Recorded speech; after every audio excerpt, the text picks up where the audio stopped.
혹시 이런 사람을 만나본 적 있으신가요?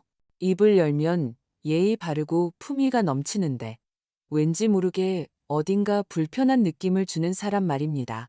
오늘 저희가 나눌 이야기는 58살 어머니의 경험담입니다. 은퇴 전 대기업 임원이었던 그녀는 수많은 사람을 겪어봤습니다. 그녀가 처음으로 예비사위의 집을 방문했을 때 거실은 흠잡을 데 없이 깨끗했습니다. 하지만 그녀의 눈길은 한 숨겨진 문에 꽂혔습니다. 그녀는 아무 말 없이 문가에 서서 3초 동안 귀를 기울였습니다. 그리고 그 자리에서 딸의 손을 잡고 도망치듯 빠져나왔습니다. 그녀는 무슨 일이 있어도 이 결혼을 시킬 수 없다고 했습니다. 모두가 그녀를 예민하고 신경과민이라고 말했습니다. 하지만 그녀는 알고 있었습니다. 지나치게 깨끗하게 감춰진 가정일수록 그 뒤에는 더 더러운 것들이 묻혀 있을 수 있다는 것을요. 한 어머니가 3초의 직감, 3마디 말 속의 망설임, 그리고 3가지 무관해 보이는 디테일을 통해 치밀하게 설계된 함정 속에서 딸을 한 걸음 구해낸 이야기. 19년간 숨겨져 있던 진실. 시신은 없지만 살인보다 더 끔찍한 실종 사건. 이 이야기의 매 순간을 놓치지 마십시오. 과연 어떤 흔적들을 통해 겉과 속이 다른 진실의 문이 어디에 숨겨져 있는지 간파할 수 있을까요? 지금부터 지혜와 용기로 가득 찬 이 가족의 사투 속으로 함께 들어가 보겠습니다. 제 이름은 서혜란, 올해 58입니다. 전반생을 비즈니스 세계의 총성 없는 전쟁터에서 구르며 살아왔습니다. 제가 겪어본 사람들의 속내는 제 딸 윤서가 본막장 드라마 대본보다 훨씬 더 복잡했죠. 은퇴 후 제 가장 큰 소원은 제 딸이 좋은 짝을 만나 평온하게 일생을 보내는 것이었습니다. 처음엔 그 소원이 이루어졌다고 생각했습니다. 그날 창밖은 햇살이 좋았고 거실에는 향로에서 향 연기가 은은하게 피어올랐습니다. 찻상 위 백자닭이 세트에는 막 우려낸 우전차가 황금빛을 띠고 있었고 차향과 다과의 달콤한 향이 어우러져 절로 기분이 좋아졌습니다. 저는 소파에 앉아 거울에 비친 한치의 흐트러짐도 없는 제 머리와 말끔하게 다려진 베이지색 원피스를 보며 생각했습니다. 오늘이 우리 집안의 큰 날이구나. 윤서가 위층에서 내려왔습니다. 제가 골라준 하늘색 롱드레스를 입고 있었죠. 목선은 아직 소녀의 수줍음을 간직하고 있었지만 허리선은 이미 여인의 곡선을 드러내고 있었습니다. 머리를 매만지며 윤서가 물었습니다. 엄마, 나 너무 과해 보이지 않아? 그냥 상견례인데 결혼식도 아니고. 딱 좋아. 저는 웃으며 딸의 코끝을 톡 건드렸습니다. 우리 딸이 그 집에 가서도 꿀리지 않는다는 걸 보여줘야지. 사실 어떤 옷을 입든 상관없었습니다. 제 딸은 어디에 시집가도 최고라는 걸 이미 알고 있었으니까요. 이선우라는 청년은 몇 번 본 적이 있었습니다. 외모도 번듯하고 키도 훤칠하며 말투는 부드럽고 사람을 대할 줄 아는 분별력도 있었죠. 윤서와 3년을 사귀면서 한 번도 얼굴 붉힌 적이 없다고 하니 요즘 젊은이들 사이에서는 기적 같은 일이었습니다. 가장 마음에 들었던 점은 그가 결코 선을 넘지 않는다는 것이었습니다. 집에 올 때마다 아무리 늦어도 윤서를 바래다주고 바로 돌아갔지 자고 간 적이 없었습니다. 식사할 때도 지나치게 스스럼 없는 말을 하지 않았습니다. 경박하지도 가식적이지도 않았죠. 이런 품격이 제게는 그 무엇보다 중요했습니다. 그들 집안의 차가 도착하고 문이 열리자 이선우가 먼저 들어섰습니다. 말끔한 정장 차림에 손에는 목각 장식이 된 예물함을 들고 있었죠. 뒤따라 들어온 짙은 남색 정장을 입고 중후한 분위기를 풍기는 분이 그의 아버지 이동재 씨였습니다. 서 여사님, 말씀은 많이 들었습니다. 이동재 씨의 목소리는 낮고 차분했으며 노련한 사업가 특유의 정중함이 묻어났습니다. 오늘 이 혼사는 아이들의 인연이기도 하지만 우리 두 집안의 복이기도 합니다. 의례적인 인사가 참 듣기 좋았습니다. 저도 웃으며 고개를 끄덕였습니다. 이 사장님, 과찬이십니다. 한 가족이 될 수 있다면 저희 집안의 복이죠. 그가 예물함을 찻상 위에 올려놓으며 말했습니다. 작은 성의입니다. 선우 엄마가 살아생전 남긴 가보입니다. 며느리를 맞이하게 됐으니 당연히 꺼내야지요. 뚜껑을 열자 그 안에 담긴 천연비치 목걸이를 보고 저도 모르게 눈썹을 살짝 치켜떴습니다. 색이 아주 맑고 구슬 하나하나가 균일하고 윤기가 흘러 시중에서는 보기 드문 진품이었습니다. 가격도 상당할 터였죠. 이 집안 씀씀이가 정말 크구나 속으로 생각했습니다. 고개를 드니 이선우가 긴장된 표정으로 저를 바라보고 있었습니다. 제가 웃으며 고개를 끄덕이자 그제야 안도의 한숨을 내쉬더군요. 식사 자리의 분위기는 점점 화기애애해졌습니다. 제가 신이 나서 윤서의 어릴 적 흑역사를 이야기하자 이선우는 웃으며 반찬을 집어주는 등 다정하고 온화한 모습을 보였습니다. 그가 진심으로 윤서를 좋아한다는 것이 느껴졌습니다. 모두가 이 완벽에 가까운 가족 모임에 빠져 있을 때 저는 조용히 젓가락을 내려놓고 무심한 척 물었습니다. 그런데 늘 궁금했어요. 윤서 말로는 선우 씨 어머니께서 일찍 돌아가셨다고 하던데 이선우는 새우를 까던 손을 멈추지 않았습니다. 이동재 씨의 표정이 순간 굳었지만 피하지는 않았습니다. 그저 한숨을 쉬며 말했죠. 네, 아이 엄마가 시연이를 낳고 얼마 안 돼 산후 우울증을 앓다가 결국 세상을 떠났습니다. 그는 담담하게 말했고 말투에는 슬픔이 묻어 있어 흠잡을 데가 없었습니다. 하지만 저는 그 순간을 놓치지 않았습니다. 이선우의 오른손 손가락이 식탁 위를 가볍게 두어 번 불규칙하게 두드리는 것을요. 무심코 한 행동처럼 보였지만 오랜 비즈니스 협상 경험으로 볼 때 그것은 거짓말하는 사람이 감정을 억누를 때 보이는 전형적인 반응이었습니다. 더 결정적인 것은 우울증이라는 단어가 나왔을 때 이선우의 시선이 아주 잠깐 아래로 향했다는 점입니다. 슬픔에 잠긴 시선이 아니라 무언가를 회피하는 눈빛이었죠.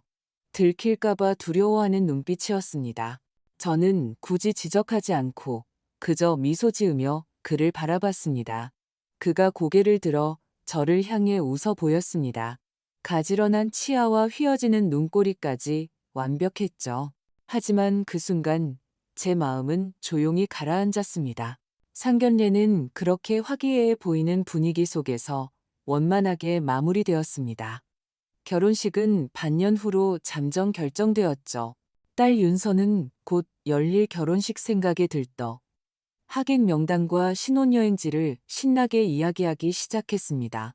밤에 저 혼자 거실에 앉아 있었습니다. 어둑한 조명 아래 찻상 위 비취 목걸이는 아직 치우지 않은 채였습니다. 옥빛 구슬이 등불 아래 은은한 빛을 발하고 있었습니다. 저는 조용히 구슬 하나를 집어 손가락 끝에서 굴려보았습니다. 저는 직감을 믿습니다. 육감이라고도 하죠. 그건 미신도 여자의 감상도 아닙니다. 하늘이 우리에게 준 생존 본능입니다. 며칠 후 저는 윤서에게 제안했습니다. 예의상 우리도 정식으로 사돈댁을 찾아뵙고 사는 환경도 좀 봐야 하지 않겠냐고요.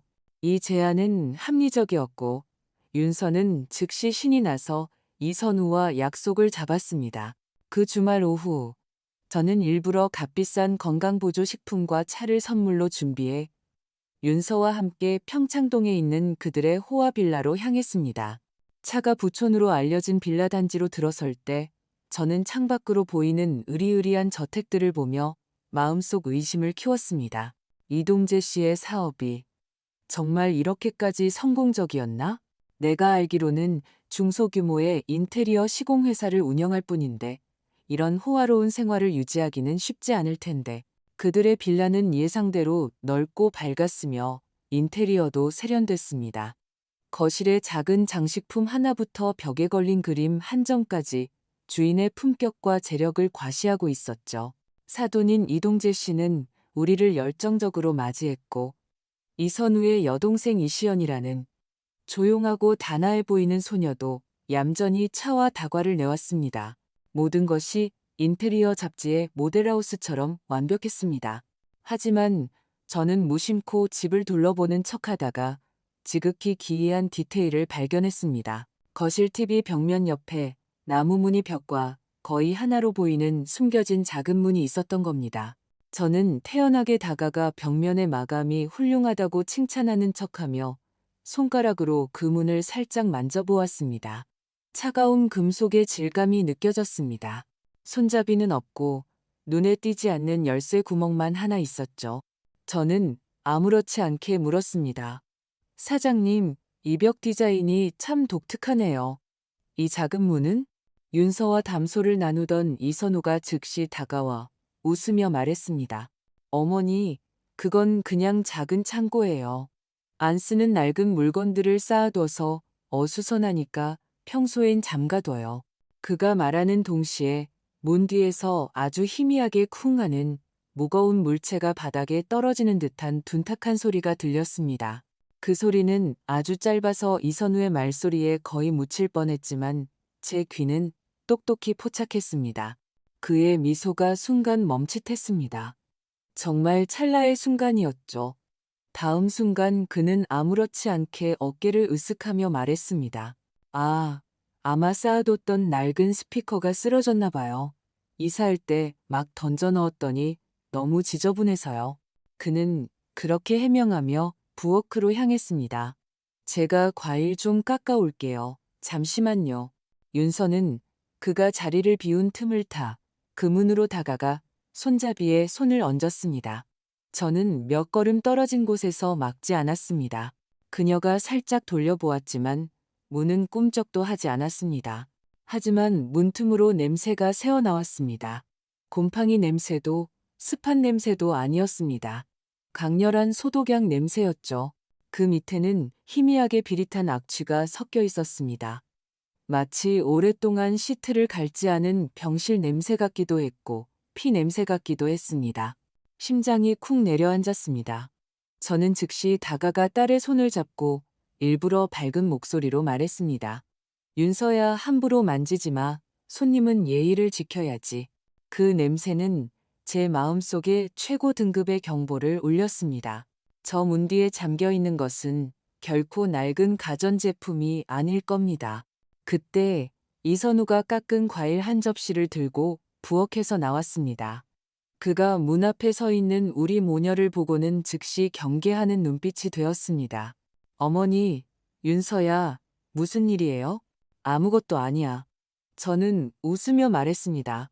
그냥 윤서한테 이 집 벽면 나뭇결이 참 예쁘다고 말하고 있었어. 이선우는 안도의 한숨을 내쉬는 듯 했습니다. 그는 우리의 의심을 불식시키려는 듯 다가와 먼저 말을 꺼냈습니다. 어머니, 이 창고가 많이 궁금하신가 봐요. 사실 별거 아니에요. 아버지가 예전에 취미로 작은 생태 연못을 만드셨는데 비단잉어 몇 마리를 키웠거든요. 아마 요즘 날씨가 더워서 몇 마리 죽었는데 제때 처리하지 못해서 냄새가 좀 나나 봐요. 그는 열쇠를 꺼내 자물쇠를 열었습니다. 하지만 문을 아주 좁은 틈만 열었죠. 보세요. 그가 안쪽을 가리켰습니다. 저기 저 수조요. Now. 그 틈새로 저는 바닥에 반짝이는 마치 수조에서 반사된 듯한 액체를 보았습니다. 하지만 이선우가 문을 연 각도가 아주 교묘해서 바닥의 일부만 보일 뿐 나머지는 전부 어둠 속에 가려져 있었습니다. 게다가 그는 불과 몇 초만 열었다가 즉시 문을 다시 잠갔습니다. 아버지한테 저 물고기들 빨리 처리하라고 말씀드렸는데 어머니께서 냄새를 맡으셨네요. 정말 죄송합니다. 이동재 씨도 호응하듯 웃었습니다. 에고, 늙은이 기억력이 없어져서 내일 바로 사람 불러서 치울게. 그들 부자의 연기는 천이무봉이었지만 저는 비즈니스 세계에서 파산 보고서를 가리키며 눈물로 웅장한 청사진을 그리던 사기꾼들을 너무나 많이 봐왔습니다. 저는 알고 있었습니다. 해명을 서두를수록 더 큰 거짓말을 숨기고 있다는 것을요. 그날 저녁 식사는 맛을 느낄 수가 없었습니다. 제 머릿속에는 온통 그 잠긴 문, 기이한 냄새, 그리고 둔탁한 충격음만이 맴돌았습니다. 끔찍한 생각이 독사처럼 제 마음속을 파고들었습니다. 저 문 뒤에 잠긴 것은 정말 죽은 물고기일까? 아니면 식사는 겉으로는 화목하지만 속으로는 압류가 흐르는 분위기 속에서 끝났습니다.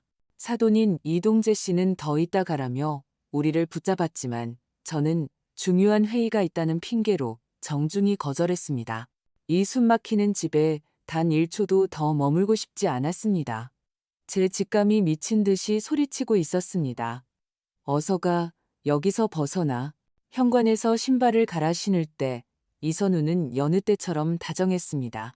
그는 몸을 숙여 직접 윤서의 신발끈을 묶어주고 운전 조심하라고 당부했습니다. 그 다정함, 그 세심함은 완벽해서 옆에 있던 윤서는 감동으로 눈시울이 붉어졌습니다. 하지만 저는 그의 잘생긴 얼굴을 보며 발바닥부터 정수리까지 소름이 돋는 것을 느꼈습니다. 어머니, 조심히 가세요. 그가 고개를 들어 제게 그 특유의 햇살 같은 미소를 지어 보였습니다.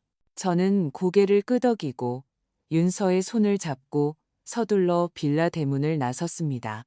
우리가 마당을 나와 막차에 타려는 순간 등 뒤에서 빌라 2층의 어느 창문에서 우리를 뚫어지게 쳐다보는 시선이 느껴졌습니다.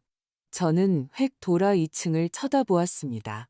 짙은 색 커튼이 살짝 흔들리더니 사람의 형체가 휙 사라지는 것을 보았습니다. 엄마, 왜 그래?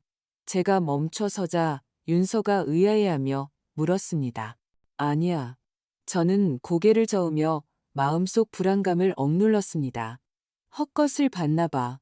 그때 대여섯 살쯤 되어 보이는 남자아이가 공을 안고 옆집 마당 덤불에서 뛰어나왔습니다. 아이는 우리 앞에 서서 천진난만한 얼굴로 윤서를 보며 낭낭한 목소리로 물었습니다. 누나, 선우 형 여자친구예요? 윤서는 그 질문에 조금 부끄러워하며 웃으며 고개를 끄덕였습니다. 응, 꼬마야, 선우 오빠 아니? 네. 남자아이는 고개를 끄덕이며 주머니에서 사탕 하나를 꺼내 윤서에게 건넸습니다. 선우 형이 예전에 다른 누나들도 많이 데려왔었어요. 누나들도 저한테 사탕 줬어요. 그 말은 하는 사람은 무심했지만 듣는 사람에게는 의미심장했습니다. 윤서의 얼굴이 살짝 굳었습니다. 저는 태연하게 그 사탕을 받았습니다. 옛날 자두맛 사탕. 포장지가 이미 발에 있었죠. 1990년대에나 볼 법한 보라색 포장지에 전주 특산품이라는 작은 글씨가 찍혀 있었습니다. 요즘도 이런 걸 먹는 사람이 있네. 윤서가 작게 중얼거렸습니다. 제 심장이 덜컥 내려앉았습니다. 저는 이 사탕을 알고 있었습니다. 제 여동생 혜린이가 가장 좋아하던 것이었죠. 젊었을 때 동생은 항상 이 사탕을 한 봉지씩 사서 베개 밑에 두곤 했습니다. 스트레스 받을 때 하나씩 물고 있으면 입안이 덜 쓰다고 말했죠. 동생이 실종되던 해 가방에도 이 사탕이 몇 개 들어 있었습니다. 형이 그랬어요. 남자아이가 작은 비밀을 공유하듯 덧붙였습니다. 가장 말을 잘 듣는 누나만 형이랑 같이 살 수 있대요. 아, 그 아이는 우리가 더 묻기도 전에 공을 안고 쏜살같이 달려가 버렸습니다. 저와 윤서는 그 자리에 얼어붙었습니다. 엄마, 저 애가 그냥 막말하는 거겠지? 윤서의 목소리는 확신이 없어 보였습니다. 저는 대답하지 않았습니다. 그저 그 사탕을 손안에 꽉 쥐고 있었을 뿐입니다. 차에 돌아와 에어컨을 켜자 차 안은 정적에 휩싸였습니다. 엄마, 그 집 사람들 정말 친절하고 좋지 않아? 꼭 드라마에 나오는 재벌가 같아. 그 창고는 좀 이상했지만 왜 계속 아무 말도 안 해? 저는 고개를 돌려 딸에게 미소 지었습니다. 내 남자친구가 너무 세심해서 28살 청년 같지가 않다는 생각을 하고 있었어. 그거 칭찬이야? 아니면 의심하는 거야? 칭찬이지. 저는 웃었지만 제 손은 식은땀으로 축축했습니다. 차가 막 출발했을 때 윤서의 휴대폰에서 알림음이 울렸습니다. 그녀가 고개를 숙여 확인하더니 얼굴이 붉어졌습니다. 뭐라고 보냈는데? 제가 묻자 그녀가 메시지를 읽어주었습니다. 네가 떠날 때 사실 난 2층에서 네가 내려가는 모습을 보고 있었어. 갑자기 네가 너무 보고 싶어지더라. 오늘 밤은 달콤한 꿈 꿔. 저는 미소 지으며 부드러운 목소리로 말했습니다. 정말 다정하네. 하지만 제 손끝은 몰래 손톱으로 손바닥을 긁고 있었습니다. 그 창문 뒤에 있었던 게 그였구나. 그가 한 말은 로맨틱했지만 제게는 달콤한 속삭임이 아니라 감시와 통제의 맛으로 들렸습니다. 집으로 돌아오는 길, 차 안의 분위기는 유난히 무거웠습니다. 윤서는 더 이상 말없이 묵묵히 운전만 했습니다. 시내를 지나다 신호 대기 중에 저는 우연히 길가 버스 정류장에 붙어 있는 포스터를 보았습니다. 실종자 찾기 전단지였습니다. 사진 속에는 꽃처럼 환하게 웃는 젊은 여성이 있었고 아래에는 이름과 나이, 실종 날짜가 적혀 있었습니다. 마음이 움직여 휴대폰을 꺼내 그 포스터를 찍었습니다. 이후 몇 개의 교차로를 지나면서 비슷한 실종 전단지를 계속해서 보았습니다. 실종자들은 모두 20대 젊은 여성이었습니다. 끔찍하고 터무니없는 연상이 제 머릿속에서 미친 듯이 자라나기 시작했습니다. 그 집의 잠긴 문, 기이한 냄새, 둔탁한 충격음, 남자아이가 말한 다른 누나들, 그리고 이 실종된 여성들, 이 모든 것이 혹시 연관이 있는 건 아닐까? 더 이상 생각하고 싶지 않았습니다. 제가 아는 것은 단 하나.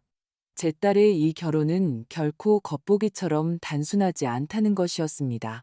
이것은 평범한 연애가 아니었습니다.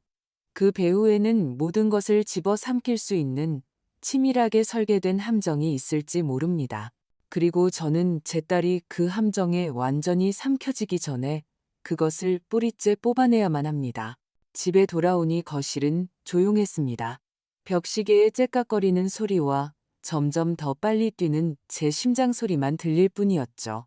윤서는 현관 수납장 위에 차키를 던져두고 소파에 푹 파묻혔습니다. 말이 없었죠. 그녀의 감정은 혼란스럽고 취약한 상태였습니다. 저는 바로 다그치지 않았습니다. 따뜻한 우유 한 잔을 타주고 저는 서재로 들어가 문을 닫았습니다. 제가 가장 먼저 한 일은 제부 박진국에게 전화하는 것이었습니다. 진국은 예전에 강력계 형사로 굵직한 사건들을 많이 해결했습니다. 몇 년 전 부상으로 조기 퇴직했지만 그의 형사로서의 예리함과 인맥은 여전했습니다. 무엇보다 그는 이 세상에서 제 딸 다음으로 제가 가장 신뢰하는 사람이었습니다. 처형, 무슨 일이세요? 전화기 너머로 진국의 차분한 목소리가 들려왔습니다. 저는 서론 없이 바로 본론으로 들어갔습니다. 오늘 그 집에서 보고 겪은 모든 것, 상견례에서의 미세한 표정부터 창고의 이상한 냄새, 남자아이의 말과 실종 전단지까지 하나도 빠짐없이 모두 이야기했습니다. 특히 그 자두맛 사탕에 대해 강조했죠. 전화기 저편은 오랫동안 침묵에 잠겼습니다. 신호가 끊겼나 싶을 때쯤 진국의 목소리가 다시 들려왔습니다. 하지만 그의 목소리는 더 이상 차분하지 않았습니다. 억누를 수 없는 격렬한 떨림이 섞여 있었죠. 처형, 19년 전. 그 사탕은 이미 단종됐어요. 혜린이, 제 여동생 혜린이. 그녀도 19년 전 평범한 어느 오후에 외출한 뒤 다시는 돌아오지 못했습니다. 벽에 붙어 있지만 영원히 찾을 수 없는 실종자 중 한 명이 되었죠. 그것은 진국의 마음속에 영원한 상처로 남아 있었습니다. 지금까지의 모든 의심이 둘 사이의 연관성을 증명할 수는 없었지만 우연이 너무 많았습니다. 그 뒤에는 분명 진실이 숨어 있을 겁니다. 처형, 제 말 들으세요. 진국의 목소리는 순식간에 노련한 형사의 냉철함과 단호함을 되찾았습니다. 이건 절대 간단한 일이 아니에요. 이동재라는 사람, 저도 좀 아는 인물입니다. 초기에 인테리어 시공으로 시작했는데 배경이 아주 복잡해요. 하지만 번번이 증거를 잡지 못했죠. 그는 제게 몇 가지 지시를 내렸습니다. 첫째, 핑계를 대서 결혼을 미룰 것. 그 집과 더 이상 어떤 금전적 거래도 하지 말 것. 둘째, 집안을 수색해서 수상한 점이 없는지 확인할 것. 셋째, 그리고 가장 중요한 것, 윤서를 보호할 것. 절대 이선우와 단둘이 외출하게 두지 말 것. 전화를 끈 차 등은 이미 식은땀으로 흠뻑 젖어 있었습니다. 다음 날 저는 시간을 내어 윤서와 진지하게 이야기하려 했습니다. 제보와의 통화 내용과 그 집에 대한 우리의 의심을 모두 털어놓았습니다. 이 놀라운 우연들을 들으면 그녀도 정신을 차릴 거라 생각했습니다. 하지만 사랑이 똑똑한 여자를 얼마나 어리석게 만드는지 저는 미처 몰랐습니다. 엄마? 윤서는 제 말을 듣고 경계하기는커녕 오히려 제가 비이성적이라고 생각했습니다. 엄마랑 이모부 너무 멀리 가시는 거 아니에요? 고작 사탕 하나 때문에요? 세상에 그 사탕 좋아하는 사람이 얼마나 많은데요. 이모부가 아직 이모를 잊지 못한다고 해서 모든 걸 다 연결시키면 안 되죠. 그녀는 심지어 이선우를 변호하기 시작했습니다. 선우 씨가 다 설명했어요. 그 꼬마는 원래 아무 말이나 막 하는 애래요. 엄마가 과거에 겪은 일 때문에 모든 남자를 적대적으로 보면 안 돼요. 고집을 꺾지 않는 딸의 모습을 보며 저는 처음으로 깊은 무력감을 느꼈습니다. 더 이상 강요할 수 없다는 걸 알았습니다. 너무 몰아붙이면 딸을 그 악마의 품으로 더 빨리 밀어넣을 뿐이었죠. 저는 한숨을 쉬고 전략을 바꿨습니다. 그래, 엄마가 너무 많이 생각했나 보다. 저는 부드러운 목소리로 말했습니다. 엄마가 억지로 강요하진 않을게. 하지만 엄마랑 약속 하나만 해줘. 우리가 모든 걸 확실히 알기 전까지는 그 사람과 결혼이나 집에 대한 얘기는 일절하지 마. 그냥 엄마가 요즘 몸이 안 좋아서 이 일을 좀 미루고 싶다고 해. 제가 한 발 물러서자 윤서도 안도의 한숨을 내쉬며 그러겠다고 약속했습니다. 우리 가족 내부에서는 잠시 위태로운 평화가 찾아왔습니다. 하지만 물밑에서는 소리 없는 전쟁이 이미 시작되고 있었습니다. 최근 며칠간 저는 윤서를 유심히 지켜봤습니다. 아이가 요즘 많이 이상했습니다. 아침에 일어나지 못하고 밥도 잘 먹지 못하며 말수도 점점 줄어들었죠. 결혼 준비가 너무 피곤해서 그런 것 같다고 했지만 저는 알고 있었습니다.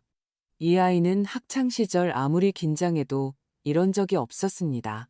예전에는 눈이 가을 호수처럼 맑았는데 지금은 안개가 낀 것처럼 흐릿했습니다. 시련의 아픔도 슬픔도 아니었습니다. 무언가 둔해진 느낌이었죠. 더 의심스러운 것은 그녀의 방에서 나는 향기였습니다. 이선우가 선물한 아로마 디퓨저였죠. 지난번 만났을 때 그가 보라색 유리병을 들고 웃으며 말했던 것이 똑똑히 기억납니다. 제가 특별히 조향한 향이에요. 맡으면 잠이 잘 올 거예요. 향은 좋았습니다. 라벤더 같은 은은한 향이었지만 끝에 미묘하고 기이한 떫은 맛이 느껴졌습니다. 저는 바로 행동에 옮기지 않았습니다. 아주 간단한 일을 했죠. 그 디퓨저를 몰래 바꿨습니다. 진짜 디퓨저액은 서재의 금고에 숨겨두고 윤서의 방에는 무색무취의 액체를 채워 넣었습니다. 사흘 후 윤서의 컨디션이 눈에 띄게 좋아졌습니다. 식욕도 돌아왔고 심지어 웃기 시작했으며 먼저 제게 말을 걸기도 했습니다. 그날 밤 저는 딸을 방에 들여보낸 후 혼자 주방의 아일랜드 식탁에 앉아 그 보라색 디퓨저를 바라보았습니다. 뚜껑을 열고 살짝 냄새를 맡았습니다. 향은 여전히 우아했지만 가장 마지막 순간에 코끝을 바늘처럼 찌르는 느낌이 들었습니다. 저는 즉시 뚜껑을 닫고 장갑을 낀 채 샘플을 채취해 밀봉 봉투에 조심스럽게 담았습니다. 그리고 진국에게 전화했습니다. 3일 후 검사 결과가 나왔습니다. 신경 억제성 합성 향료, 미량의 벤조디아제필류, 물질 함유. 이런 물질은 미량일 때는 치명적이지 않지만 사람의 감정을 차분하게 만들고 판단력을 둔화시키며 의지력을 약화시킵니다. 특히 여성이 장기간 소량에 노출될 경우 의존적인 감정 반응을 보이기 쉬우며 특정 향이나 그것을 준 사람에게 애착을 느끼게 됩니다. 간단히 말해 이선우는 이 디퓨저를 이용해 저도 모르는 사이에 제 딸의 감정과 판단력을 조종하고 있었던 겁니다. 저는 보고서를 한참 동안 쳐다보았습니다. 제 심장 박동 소리가 들리는 듯 했습니다. 이건 그냥 문제가 있는 사람이 아니었습니다. 계획적으로 감정 세뇌와 정신 지배를 하고 있는 것이었습니다. 제가 그 보라색 디퓨저를 들고 있을 때였습니다. 엄마, 그 디퓨저 들고 뭐 하세요? 딸의 갑작스러운 목소리에 깜짝 놀라 디퓨저를 놓쳤습니다. 쨍그랑 정교한 유리병이 바닥에 부딪혀 산산조각 났고 액체가 사방으로 흘렀습니다. 엄마, 유리 조심하세요. 윤서가 즉시 다가와 파편을 치우기 시작했습니다. 저는 바닥의 파편들을 쳐다보다가 병의 바닥 부분에 시선이 꽂혔습니다. 그 바닥은 병을 안정시키기 위해 두껍고 둥글게 디자인된 것처럼 보였지만 사실 가운데에 플라스틱 마감재가 단단히 붙어 있었습니다. 그 안에 검은 무언가가 보였습니다. 저는 파편을 집어들었습니다. 엄마, 만지지 마세요. 다쳐요. 저는 파편을 쪼개고 그 작은 물체 바깥의 방수 고무를 벗겨냈습니다. 그 안에서 희미한 붉은빛을 깜빡이는 정밀한 전자부품이 드러났습니다. 초소형 카메라였습니다. 윤서는 그것을 보고 얼굴이 새하얗게 질렸습니다. 이게. 저는 말없이 검사 보고서를 그녀 앞으로 살며시 밀었습니다. 윤서야, 이걸 봐. 네가 사랑 때문에 온화해졌다고 생각했겠지만 사실은 화학 반응이 내 판단력을 앗아간 거야. 윤서의 눈이 커다랗게 뜨였습니다. 목골대가 움직였지만 한참 동안 아무 말도 하지 못했습니다. 저는 딸의 손을 잡고 차분한 목소리로 말했습니다. 아가, 널 탓하는 게 아니야. 누구라도 내 상황이었다면 속았을 거야. 그 사람이 그녀의 목소리가 잠겼습니다. 왜 이런 짓을? 저는 딸의 얼굴을 부드럽게 감쌌습니다. 그는 그 집안의 후계자니까. 어릴 때부터 계산과 조종, 통제 속에서 자란 사람이야. 그는 사랑이 필요한 게 아니라 순종이 필요한 거야. 윤서의 눈에서 눈물이 떨어졌습니다. 마치 갑자기 둑이 무너진 것처럼요. 소리내어 울지는 않았지만 멈출 수 없이 몸을 떨었습니다. 저는 딸을 안고 귓가에 속삭였습니다. 울지 마. 이제 우린 울면 안 돼. 우리 자신을 지켜야 해. 그날 밤 저는 윤서를 재우고 서재로 돌아와 즉시 진국에게 전화를 걸었습니다. 그는 바로 받았고 낮은 목소리로 물었습니다. 새로운 거라도 있습니까? 저는 단 2글자만 말했습니다. 증거요. 그리고 그 카메라 사진을 모두 전송했습니다. 5분 후 그에게서 다시 전화가 걸려왔습니다. 이것만으로는 바로 경찰에 신고할 수 없습니다. 그는 단도직입적으로 말했습니다. 카메라가 개인적인 선물 안에 숨겨져 있었기 때문에 현 단계에서는 도덕적 악의로만 볼 수 있습니다. 약물 함량도 너무 낮아서 유죄를 입증하기 어렵고요. 알아요. 저는 찻잔을 들고 위층 천장을 바라보았습니다. 하지만 이건 그들이 이미 판을 짜고 있다는 뜻이죠. 그래서 그가 말했습니다. 우리가 그들의 판을 역이용해야 합니다. 저는 그의 말뜻을 알아차렸습니다. 윤서가 그가 말을 이었습니다. 현재 그 집에 가장 가까이 접근할 수 있는 돌파구입니다. 자유롭게 그 집을 드나들 수 있고 의심도 사지 않죠. 윤서가 협조해준다면 우리가 그녀를 이용해 직접 판에 뛰어들게 할 수 있습니다. 저는 몇 초간 침묵했습니다. 제 딸입니다. 형사도 스파이도 아니죠. 역추적 기술도 심리전도 모릅니다. 하지만 그녀는 제 딸입니다. 저는 딸의 선량함을 잘 알고 있습니다. 저는 낮은 목소리로 물었습니다. 윤서의 안전을 보장할 수 있나요? 진국은 즉시 대답하지 않았습니다. 반쯤 지나서야 한마디 했습니다. 목숨을 걸고 지키겠습니다. 깊은 밤 저는 방으로 돌아왔습니다. 윤서는 침대 머리맡에 기대어 휴대폰을 보고 있었습니다. 얼굴의 눈물 자국은 아직 마르지 않았지만 표정은 몇 시간 전보다 훨씬 차분해졌습니다. 저는 딸 옆에 앉아 휴대폰을 그녀 앞에 놓았습니다. 사진을 한 장씩 넘기며 말했죠. 이게 우리가 지금 확보한 것들이야. 하지만 아직 부족해. 딸이 저를 쳐다보았습니다. 저는 부드럽게 물었습니다. 윤서야, 널 강요하진 않을게. 하지만 이번에는 네 도움이 필요해.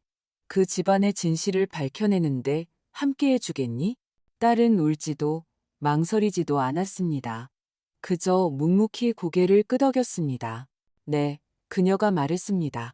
엄마, 전 바보가 아니에요. 사람을 너무 믿었던 거죠. 하지만 제가 할 수 있는 일이 있다면 더 이상 엄마의 보호 뒤에만 숨어 있고 싶지 않아요. 그 순간 제 눈시울이 갑자기 뜨거워졌습니다. 제 딸이 자라지 않은 게 아니었습니다.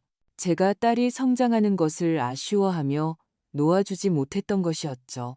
다음 날 윤서는 이선우에게 전화를 걸었습니다. 목소리에는 적절한 울음기와 서운함이 섞여 있었죠. 선우 씨, 내가 실수로 당신이 준 디퓨저를 깨뜨렸어요. 전화기 속 윤서의 연기는 완벽했습니다. 내가 제일 좋아하던 향인데 너무 속상해요. 전화기 저편에 이선우는 몇 초간 침묵했습니다. 그가 지금쯤 카메라 신호를 확인하고 있을 거라는 걸 알았습니다. 바보야. 그는 곧 사람을 녹일 듯한 다정한 목소리로 위로했습니다. 깨졌으면 깨진 거지. 내가 새로 하나 더 사주면 되잖아. 울지 마. 난 네가 우는 게 제일 싫어. 이어서 윤서는 우리의 각본대로 말을 이어갔습니다. 저 약혼식 때 하려던 목걸이를 그쪽 집에 두고 온 것 같아요. 그런데 오늘 발목을 삐어서 운전하기가 좀 불편해요. 혹시 나 좀 데리러 와줄 수 있어요? 가서 찾아보고 싶은데 이선우는 망설임 없이 그러겠다고 했습니다. 1시간 후 그는 차를 몰고 우리 집 앞에 나타났습니다. 저는 그가 절뚝이며 미안한 표정을 짓는 윤서를 부축해 차에 태우는 모습을 지켜보았습니다. 그 세심하고 다정한 모습은 그가 정말로 제 딸을 깊이 사랑하는 완벽한 남자라고 믿게 할 정도였습니다. 그의 빌라에 도착하자 윤서는 발목이 아파 걷기 힘들다는 핑계로 거실 소파에 앉아 쉬었습니다. 1시간 후 이선우의 개인 비서에게서 시청으로부터 전화가 걸려왔습니다. 소방 자격증 갱신 및 고층 건물 안전심사에 관한 서류가 임시로 누락되어 반드시 직접 와서 서명해야 한다는 내용이었습니다. 진국이 사람을 시켜 위조한 긴급하고 이례적인 공문이었고 미끼로 추적 이메일을 미리 보내두었죠. 이선우는 전화를 받고 난감한 표정을 지었지만 결국 윤서에게 말했습니다. 회사에 정말 급한 일이 생겨서 지금 바로 가봐야 할 것 같아. 그는 윤서에게 집에서 편히 기다리면 최대한 빨리 돌아오겠다고 했습니다. 이선우의 차가 빌라 대문을 빠져나가는 순간 저는 즉시 윤서에게 전화를 걸었습니다. 시작해. 저는 단 2마디만 했습니다. 이미 대기하고 있던 윤서는 즉시 행동에 옮겼습니다. 그녀가 가장 먼저 한 일은 창고로 달려가는 것이 아니라 빌라의 총전원 차단기 앞으로 가는 것이었습니다. 전원 스위치를 내렸습니다. 이것이 가장 중요한 단계였습니다. 전원과 네트워크를 차단하는 것은 이선우의 모든 눈과 귀를 막는 것과 같았습니다. 그는 잠시 정보의 사각지대에 빠져 집안 상황을 실시간으로 감시할 수 없게 될 것입니다. 그 다음 윤서는 더 이상 위장하지 않았습니다. 주머니에서 미리 준비한 만능 열쇠를 꺼내 신속하게 그 비밀스러운 창고문을 열었습니다. 강렬한 악취가 순식간에 문 안에서 터져 나왔습니다. 윤서는 메스꺼움을 참으며 안으로 들어갔습니다. 휴대폰 손전등을 켜 빛이 들지 않는 방을 비추었습니다. 눈앞의 광경은 그녀를 거의 그 자리에서 토하게 할 뻔했습니다. 그곳은 무슨 연못이 아니었습니다. 대형 욕실과 비슷한 더럽고 불결한 공간이었습니다. 거대한 욕조에는 죽은 물고기가 아니라 핏물과 배설물, 그리고 여자의 긴 머리카락이 뒤섞인 오물이 떠 있었습니다. 윤서는 속이 뒤집히는 것을 느끼며 마음을 다잡고 억지로 계속해서 수색했습니다. 제가 벽에 비정상적인 돌출부나 흔적이 있는지 주의 깊게 살피라고 했던 말을 기억하고 있었죠. 곧 그녀는 욕조 측면의 벽과 하나처럼 보이는 타일에서 아주 미세한 틈을 발견했습니다. 힘껏 밀자 그 타일이 문처럼 소리 없이 안쪽으로 열렸습니다. 칠흑같이 어둡고 끝이 보이지 않는 비밀 통로가 그녀 앞에 나타났습니다. 더 강렬하고 절망적인 부패한 냄새가 비밀 통로 뒤에서 덮쳐왔습니다. 윤서는 심호흡을 했습니다. 이 집의 궁극적인 비밀이 이 문 뒤에 있다는 것을 알았습니다. 그녀는 떨리는 손으로 휴대폰의 녹화 모드를 켜고 한 걸음 한 걸음 그 끝없는 어둠 속으로 들어갔습니다. 전화기 저편에서 저는 휴대폰을 꽉 쥔 채 딸의 억눌린 숨소리를 들었습니다. 제 심장도 목구멍까지 차오르는 듯 했습니다. 제 딸이 지금 혼자서 가장 흉포한 괴물과 마주하고 있다는 것을 알았습니다. 비밀 통로 뒤에는 좁고 가파른 계단이 지하로 구불구불 이어져 있었습니다. 공기 중의 부패한 냄새와 곰팡이 냄새는 거의 형체를 이룰 정도로 짙었습니다. 숨을 쉴 때마다 절망을 삼키는 것 같았죠. 윤서는 한 손으로는 휴대폰으로 길을 비추고 다른 한 손으로는 축축하고 차가운 벽을 짚으며 한 걸음씩 내려갔습니다. 이 죽음의 공간에서 그녀의 심장 소리는 수없이 증폭되어 마치 통제 불능의 북처럼 귓가를 미친 듯이 두드렸습니다. 계단의 끝에는 두꺼운 철문이 있었습니다. 문에는 음식을 넣기 위한 작은 창구와 차가운 쇠빗장만 달려 있었죠. 윤서는 떨리는 손으로 빗장을 열었습니다. 끼익. 철문이 귀를 찢는 마찰음을 내며 천천히 열렸습니다. 문 뒤의 세상은 그녀를 순식간에 얼음 동굴에 빠뜨렸습니다. 온몸의 피가 그 순간 응고되는 것 같았죠. 그곳은 5평도 채 안 되는 창문 하나 없는 작은 감금실이었습니다. 유일한 환기구는 구석에 있는 이미 오물로 가득 찬 변기뿐이었습니다. 감금실 중앙에는 한 사람이 웅크리고 있었습니다. 머리카락은 마른 잡초처럼 엉켜 더러웠고 몸은 뼈만 앙상하게 남아 누더기 같은 환자복을 걸치고 있었습니다. 손목과 발목, 심지어 목에는 굵고 녹슨 쇠사슬이 묶여 있었고 그 끝은 벽에 단단히 박혀 있었습니다. 문 열리는 소리를 듣고 그 사람이 천천히 고개를 들었습니다. 윤서가 그 얼굴을 확인했을 때 형언할 수 없는 공포와 메스꺼움이 위장에서부터 목구멍까지 치밀어 올랐습니다. 그것은 마르고 누렇게 뜬 얼굴이었습니다. 두 눈은 공허했고 이마에는 벽에 머리를 부딪혀 생긴 듯한 검붉은 상처가 있었습니다. 이 갇힌 여인은 낯선 윤서를 보고도 놀라지 않았습니다. 그저 야수 같은 공포에 질려 있었죠. 그녀는 낑낑대는 신음소리를 내며 필사적으로 벽 구석으로 움츠러들었습니다. 몸의 쇠사슬이 철그렁하는 가슴 아픈 소리를 냈습니다. 윤서는 거대한 공포를 억누르고 떨리는 손을 붙잡아 휴대폰 렌즈를 눈앞의 이 지옥 같은 장면에 맞췄습니다. 그 여인은 윤서에게 아기가 없다는 것을 느꼈는지 감정이 조금 진정되었습니다. 더 이상 울부짖지 않고 그저 불분명한 목소리로 한 단어를 반복해서 중얼거렸습니다. 시연아. 그녀는 누더기로 감싼 이미 더러워서 형체를 알아볼 수 없는 베개를 품에 안고 흔들며 마치 아기를 달래는 듯했습니다. 그녀의 눈에는 짧지만 애틋하고 가슴 아픈 모성애가 스쳤습니다. 시연아, 착하지. 시연아, 착하지. 윤서는 더 이상 참지 못하고 눈물이 터져 나왔습니다.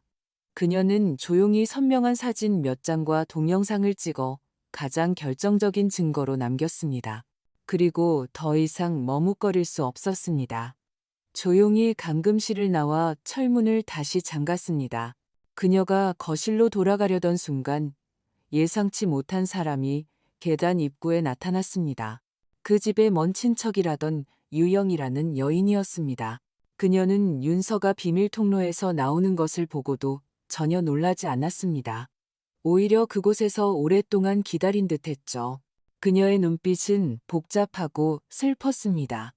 그녀는 아무 말 없이 윤서와 스쳐 지나갔습니다. 스쳐 지나가는 순간 그녀는 아주 빠른 동작으로 작고 오래된 구리 열쇠 하나를 윤서의 주머니에 찔러 넣었습니다. 그리고 거의 들리지 않는 목소리로 윤서의 귓가에 속삭였습니다. 18층. 조심해요. 그 말을 남기고 그녀는 뒤도 돌아보지 않고 계단을 올라갔습니다. 윤서는 그 자리에 얼어붙었습니다. 손 안에는 아직 온기가 남은 그 열쇠가 꽉 쥐어져 있었습니다. 18층? 그곳은 어디일까? 이 유영이라는 여자는 대체 누구일까? 적인가? 아군인가? 더 생각할 겨를이 없었습니다. 신속하게 모든 것을 원래대로 되돌려 놓고 거실로 돌아왔습니다. 얼마 후 이선우가 돌아왔습니다. 그는 들어올 때 얼굴이 조금 차가웠고 날카로운 눈빛으로 거실을 훑어보았습니다. 네트워크가 중단된 것을 발견하고 의심을 품었을 거라는 걸 알았습니다. 하지만 윤서의 연기는 완벽했습니다. 왔어요? 그녀는 즉시 서럽고 의지하는 듯한 표정을 지었습니다. 아까 정전됐는데 공유기도 고장난 것 같아요. 너무 무서웠어요.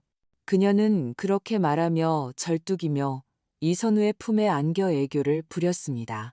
윤서의 애교와 순진함에 이선우의 의심은 대부분 풀렸습니다. 그의 표정은 부드러워졌고 다시 그 다정한 예비 신랑의 모습으로 돌아왔습니다. 그날 윤서가 그 집을 떠난 후 저와 진국은 그녀가 보내온 사진 앞에서 오랫동안 침묵에 잠겼습니다. 사진 속 여인은 형체를 알아볼 수 없을 정도였지만 진국은 한눈에 알아보았습니다. 그는 사진 속 여인의 귀 뒤에 있는 아주 작은 점을 가리키며 떨리는 목소리로 말했습니다. 맞아, 혜린이야. 제 여동생, 혜린이 실종된 지 19년 된 동생이었습니다. 그 철인 같던 남자는 사진을 본 순간 책상에 엎드려 소리내어 울었습니다. 저는 그 거대한 슬픔 속에서 또 다른 중요한 단서를 포착했습니다. 진국 씨. 저는 그 구리 열쇠를 책상 위에 놓았습니다. 윤서 말로는 유영이라는 여자가 몰래 줬대요. 그리고 18층을 조심하라고 했다더군요. 진국이 고개를 들었습니다. 그의 눈빛이 순식간에 날카로워졌습니다. 유영. 그는 그 이름을 되뇌다가 무언가 떠올랐습니다. 유경희 누나. 맞아요. 유경희 누나도 3년 전에 실종됐어요. 이름이 유영이었죠. 설마 더 대담하고 끔찍한 추론이 우리 머릿속에서 형성되었습니다. 유영 역시 피해자 중 한 명일 가능성이 높았습니다. 그녀는 제 동생처럼 완전히 파괴되지는 않았지만 강제로 혹은 생존을 위해 그 범죄 집단의 일원이 되었을 겁니다. 그리고 그녀는 자신만의 방식으로 외부 세계에 구조 신호를 보내고 있는 것이었습니다. 그리고 그 18층은 아마도 이 죄악의 소굴의 진짜 핵심일 겁니다. 진국은 즉시 예전에 형사팀에서 가장 신뢰하던 후배 유경희에게 연락했습니다. 유경희가 우리 집 거실에서 그 구리 열쇠와 윤서가 목숨을 걸고 찍어온 그의 누나 유영이 살아있을지 모른다는 정보를 보았을 때 이 젊은 형사의 눈가는 순식간에 붉어졌습니다. 그는 우리에게 말했습니다. 3년 전 갓 대학을 졸업한 활기찬 그의 누나 유영이 면접을 보러 나갔다가 흔적도 없이 사라졌다고요. 경찰이 오랫동안 수사했지만 어떤 단서도 찾지 못했고 결국 실종 사건으로 종결되었습니다. 이것이 그의 마음에 영원한 상처로 남았고 그가 형사가 되기로 결심한 이유였습니다. 이동재. 유경희는 그 이름을 되뇌며 눈에 복수의 불꽃을 피웠습니다. 전부터 그를 의심하고 있었습니다. 하지만 그 늙은 여우가 너무 깨끗하게 처리해서 번번이 꼬리를 잡지 못했죠. 피해자 가족과 경찰로 구성된 비밀 작전팀이 우리 집 거실에서 정식으로 결성되었습니다. 이후 며칠간 우리는 이동재 명의의 모든 사업체를 샅샅이 조사했습니다. 곧 우리의 목표는 안심사람 찾기 센터라는 이름의 기관으로 좁혀졌습니다. 이 회사의 사업은 매우 이상했습니다. 일반적인 실종자 찾기 의뢰는 받지 않고 오직 경찰이 성인의 자발적 가출로 규정해 수사가 어려운 여성 실종 사건만 전문적으로 다뤘습니다. 수임료는 저렴했지만 항상 기적처럼 가족들에게 실종자 본인이 보낸 안부 문자나 이메일을 전달해 주어 가족들을 안심시키고 더 이상 추적을 포기하게 만들었습니다. 그리고 이 회사의 법인 대표는 바로 이선우였습니다. 회사의 등록 주소는 도심의 경비가 삼엄한 최고급 오피스 빌딩 18층이었습니다. 모든 단서가 하나로 연결되었습니다. 18층은 지옥의 동의어였습니다. 경찰의 정밀한 계획 아래 잠입작전이 시작되었습니다. 윤서는 예비 신부 신분을 이용해 이선우에게 그의 회사를 구경하고 싶다고 제안했습니다. 유경희는 빌딩의 에어컨 수리 기사로 위장해 같은 시간에 배선 점검을 명목으로 18층에 진입하기로 했습니다.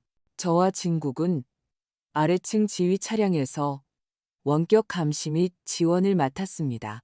작전 당일 윤서는 단정한 정장 차림으로 이선우의 팔짱을 끼고 그 화려한 오피스 빌딩으로 들어섰습니다. 저는 감시 화면에 비친 긴장으로 창백해진 딸의 얼굴을 보며 가슴이 조여왔습니다. 이것이 딸에게도 얼마나 힘든 시련일지 알고 있었기 때문입니다. 18층 전체가 안심사람 찾기 센터였습니다. 엘리베이터 문이 열리자 눈앞에 펼쳐진 것은 최고급 프라이빗 클럽처럼 화려하게 장식된 로비였습니다. 하지만 이상하게도 층 전체가 무서울 정도로 조용했습니다. 몇몇 무표정한 경비원 외에는 다른 직원은 보이지 않았죠. 이선우는 윤서를 데리고 외부 사무공간을 구경시키며 회사 업무를 소개했습니다. 그때 수리공으로 위장한 유경희가 도구 카트를 밀며 들어와 윤서와 눈빛으로 신호를 교환했습니다. 사장님, 유경희는 미리 준비한 대사로 이선우에게 말했습니다. 저희가 통보를 받았는데 2층 가장 안쪽에 있는 주 전산실 에어컨 배선에 문제가 있는 것 같습니다. 즉시 점검해야 합니다. 그렇지 않으면 빌딩 전체 중앙 냉방에 영향을 줄 수 있습니다. 주 전산실은 우리가 모든 고객 정보와 거래 기록이 저장된 서버가 있을 것으로 추정한 곳이었습니다. 이선우는 불쾌해했지만 빌딩 전체에 영향을 줄 수 있다는 압박에 마지못해 경비원에게 주 전산실 문을 열게 했습니다. 유경희가 주 전산실에 들어간 동시에 윤서는 계획대로 배가 아프다며 화장실에 가겠다고 했습니다. 그녀는 이를 핑계로 이선우의 시야에서 벗어나 복도로 향했습니다. 복도는 사무 공간이라기엔 믿기지 않을 정도로 깨끗했습니다. 하얀 타일, 유리 칸막이, 전자출입 통제 장치, 문에는 자료 정리실, 방문객 면담실, 행정기록실이라고 적혀 있었습니다. 이름은 모두 문제없어 보였죠. 그녀는 길을 잃은 척하며 복도 끝 모퉁이에서 표시가 없는 첫 번째 유리문을 마주했습니다. 조용히 유영이 소파 틈에 떨어뜨렸던 그 열쇠를 꺼내 옆에 카드 슬롯에 꽂았습니다. 문이 딸깍 소리를 내며 열렸습니다. 어둑한 불빛 아래 안의 광경은 믿을 수 없었습니다. 거대한 공간이 각각 아름답게 장식된 작은 방들로 나뉘어 있었습니다. 각 방에는 젊고 아름다운 여성이 살고 있었죠. 그들은 모두 부드러운 재질의 통일된 흰색 원피스를 입고 있었습니다. 어떤 이는 책을 보고 어떤 이는 멍하니 있었고 어떤 이는 거울을 보며 머리를 빗고 있었습니다. 그들은 겉보기에는 학대받은 흔적 없이 잘 지내는 것 같았습니다. 하지만 그들 모두의 얼굴에는 똑같은 표정이 있었습니다. 극도로 무감각하고 어떤 감정도 없는 공허함. 그들의 움직임은 느리고 기계적이어서 마치 프로그램된 영혼 없는 인형들 같았습니다. 윤서의 마음은 바닥까지 가라앉았습니다. 즉시 깨달았습니다. 이곳은 육체의 지옥이 아니라 정신의 감옥이라는 것을. 이 여성들은 아마도 안부를 전해온 실종자들이었을 겁니다. 학대받지는 않았지만 약물과 심리통제로 모든 저항 의지를 박탈당하고 살아있는 시체가 된 것이었습니다. 공기 중에는 약 냄새와 형언할 수 없는 곰팡내 같은 것이 섞여 있었습니다. 더 멀리 있는 벽에는 행동 점수표 같은 것이 걸려 있었습니다. 얌전히 있기, 5점 소리 지르기, 10점 물기, 20점 2일 감금, 목욕 협조, 10점 have all. 윤서는 그 자리에 서서 토할 뻔했습니다. 떨리는 손으로 녹화 렌즈를 켜 그 유리 감옥들을 하나씩 훑었습니다. 윤서는 극도의 충격과 공포 속에서 억지로 냉정을 유지했습니다. 브로치에 숨겨진 초소형 카메라로 눈앞에 이 지옥 같은 광경을 몰래 녹화했습니다. 그리고 신속하게 태연하게 그 구역을 빠져나와 로비로 돌아왔습니다. 거의 동시에 유경희도 임무를 완수했습니다. 그는 점검을 핑계로 주 전산실 서버에 초소형 데이터 탈취 장치를 성공적으로 설치했습니다. 이 장치는 앞으로 24시간 동안 안심 사람 찾기 센터의 모든 추악한 비밀을 경찰 데이터베이스로 전송할 것입니다. 이선우가 아직 자신의 회사 보안에 대해 자만하고 있을 때 그는 이미 하늘과 땅의 그물이 조용히 펼쳐졌다는 것을 몰랐습니다. 집에 돌아온 윤서는 즉시 찍어온 영상을 모두 넘겼습니다. 그리고 저는 더 가슴 아픈 증거를 내놓았습니다. 윤서가 지하에서 찍어온 영상에서 여인이 계속 시연아라고 불렀기 때문에 우리는 이동재의 딸 이시연이 혜린의 아이일 것이라 의심했습니다. 진국은 과거의 직권을 이용해 오래된 실종 사건 재수사를 명목으로 19년 전 제 동생 혜린이 실종될 당시 부모님이 남기신 DNA 샘플을 확보했습니다. 동시에 윤서는 이시연이 마셨던 생수병을 통해 그녀의 DNA 샘플을 얻어냈습니다. 두 샘플은 동시에 국과수로 보내져 긴급 친자 확인 감정을 의뢰했습니다. 감정 결과는 제 마음속 가장 터무니없고 비통한 추측이 사실임을 증명했습니다. 그 집에서 조용하고 단아해 보였던 소녀 이시연은 생물학적으로 제 동생 혜린과 99.9%의 모녀 관계가 성립되었습니다. 진실은 이로써 명확해졌습니다. 19년 전 무용과 여신이었던 제 꽃다운 동생 혜린은 답사를 나갔다가 짐승만도 못한 이동재의 눈에 띄어 납치되었습니다. 그녀는 장기간 감금되고 학대당했으며 비인간적인 고문 속에서 딸 시연을 낳았습니다. 그녀의 강직한 성격과 격렬한 저항 때문에 결국 그들은 약물과 폭력으로 그녀의 정신을 완전히 파괴하고 그들 입으로 일찍 죽은 아내, 지하에 갇힌 미친 여자로 만들어버렸던 겁니다. 이동재가 그녀의 목숨을 살려둔 이유는 하나는 변태적인 소유욕 때문이었고 다른 하나는 그녀가 그 집안 초기에 가장 원초적이고 피비린내 나는 범죄 비밀을 너무 많이 알고 있었기 때문이었습니다. 모든 증거에 사슬이 완성되었습니다. 경찰은 검거 작전을 결정했습니다. 검거 장소로 저와 진국은 약속이라도 한 듯 같은 곳을 선택했습니다. 윤서와 이선우의 성대한 약혼식. 우리가 원한 것은 법의 심판만이 아니었습니다. 우리는 공개적인 도덕적 처형을 원했습니다. 우리는 이동재 부자가 그들의 인생에서 가장 기뻐하며 가장 화려한 순간에 천국에서 지옥으로 떨어지는 것을 원했습니다. 약혼식은 5성급 호텔의 호화로운 연회장에서 예정대로 열렸습니다. 현장에는 정재계 유명 인사와 사회 저명 인사들이 가득했습니다. 이동재는 고급 맞춤 예복을 입고 만면에 웃음을 띤 채 하객들과 어울리며 성공한 기업가의 풍모를 과시했습니다. 이선우는 흰색 드레스를 입은 윤서의 손을 잡고 모든 이의 축복을 받으며 마치 하늘이 맺어준 한 쌍의 커플처럼 보였습니다. 저는 감시 화면 속 긴장으로 창백해진 딸의 얼굴을 보며 가슴이 찢어질 듯 아팠습니다. 이것이 딸에게도 얼마나 큰 고통일지 알고 있었기 때문입니다. 연애는 순조롭게 진행되었습니다. 사회자가 약혼반지 교환 순서라고 발표하려던 순간 갑자기 이렇게 말했습니다. 이 신성한 순간을 기념하기 전에 신부 측의 특별한 어른 한 분께서 두 사람에게 진심 어린 축복을 전해주시겠습니다. 큰 박수로 윤서양의 이모부 박진국님을 무대로 모시겠습니다.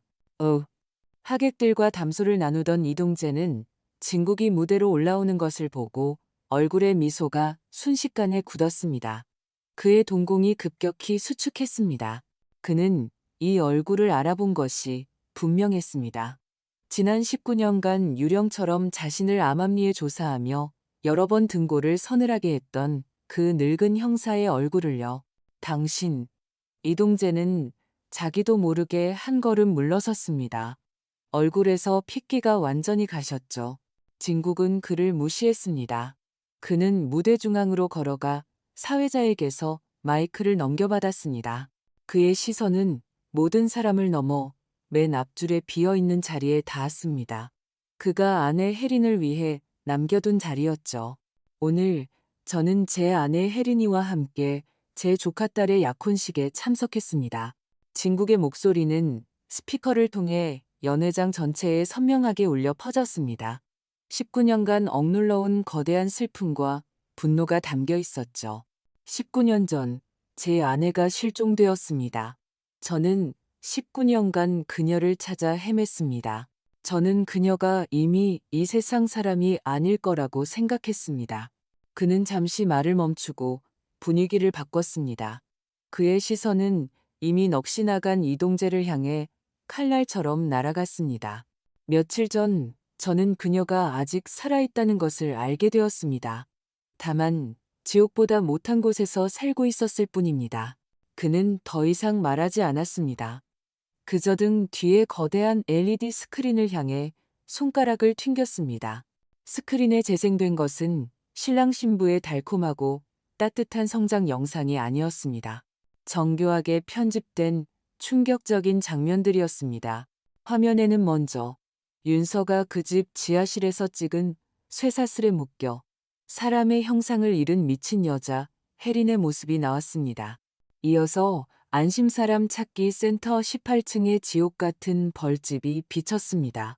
무표정한 인형 같은 여성들이 거칠게 끌려다니는 모습이 이어졌죠. 마지막으로 화면은 DNA 감정 보고서에 고정되었습니다. 그 99.9%의 모녀 관계, 그리고 혜린의 젊은 시절과 너무나 닮은 시연의 얼굴이 가장 잔인하고 반박할 수 없는 대비를 이루었습니다. 장내는 순식간에 죽음 같은 정적에 휩싸였습니다. 그리고 곧이어 산사태 같은 경악과 탄식이 터져 나왔습니다. 세상에, 저게 뭐야? 이동재가 저 사람이 인신매매범이라고? 신고해, 빨리 신고해. 하객들은 공포에 질려 일어서며 마치